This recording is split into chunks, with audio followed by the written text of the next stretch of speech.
Guys, tignan niyo yung lugar. 14 years ago, meron ditong naging tsunami. Ngayon, bakas pa rin dito yung kalungkutan ng nangyari dito sa lugar na to.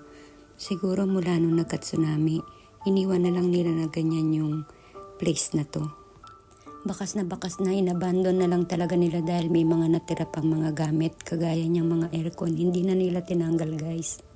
Siguro parang madilim na memory kaya hindi na nila talaga pinalikan yan after ng nangyaring sakuna. Itong trahedyang na to ay 14 years ago ang nangyari, pero tignan nyo guys, bakas na bakas pa rin yung kalungkutan dito sa lugar na to.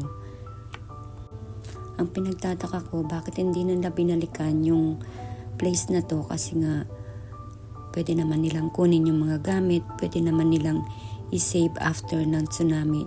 Why hindi nila pinalikan at inayos or kinuha man lang yung mga gamit na natira dito sa lugar na to? Kasi makikita mo na nangatumba lang yung mga pero may mga natira pa talaga na pwedeng pakinabangan. Siguro kung sa Pilipinas ito makukuha mo talaga kung ano pang kailangan natin, di ba? Pero sila inayaan na lang nila.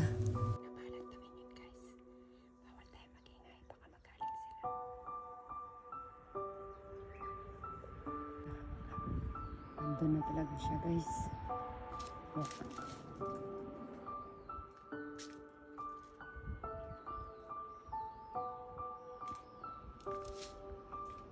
Buti na lang itong lugar na to guys, hindi siya naka-barrier kaya pwede naman tayong pumasok. Pero syempre hindi tayo maninira at kung anong makukuha natin dyan. Bawal na bawal yun dahil hindi natin alam kung sino yung nakatingin sa atin. Alam mo naman yung karma, mabilis.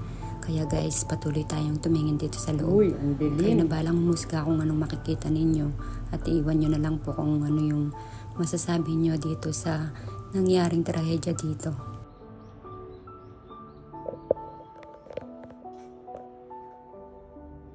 Dilim siya guys. Dalang ilaw. Aching ko yasan. Uy, malamig sa loob. Grabe. May mga gamit pa guys.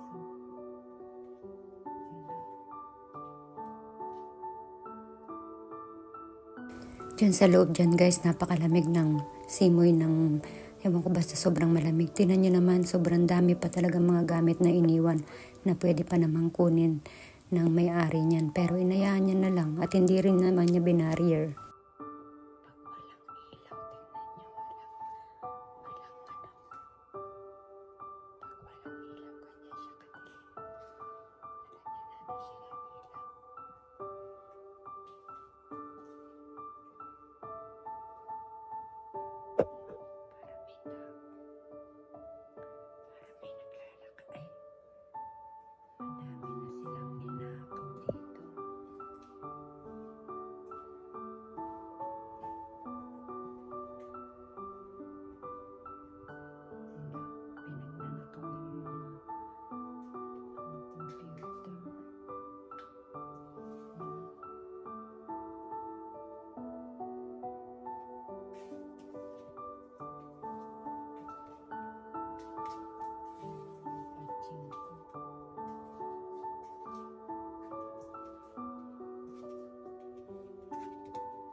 Kaya guys, hanggang dito na lang muna yung video natin.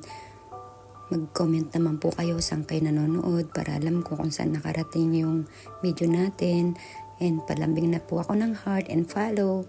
Thank you very much guys. I love you. See you again next video. Bye!